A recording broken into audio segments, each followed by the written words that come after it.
Todas as cartas de amor são ridículas. Fernando Pessoa. Todas as cartas de amor são ridículas.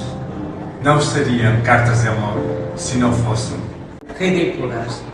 Também escrevi há muito tempo cartas de amor, como as outras. Ridículas.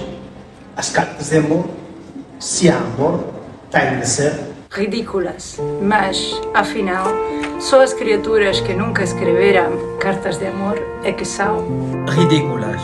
Quem me dera no tempo em que escrevia, sem dar por isso, cartas de amor. Ridículas. A verdade é que hoje, as minhas memórias dessas cartas de amor é que são ridículas. Todas as palavras esdrúxulas, como os sentimentos esdrúxulos, são, na verdade, Ridículas.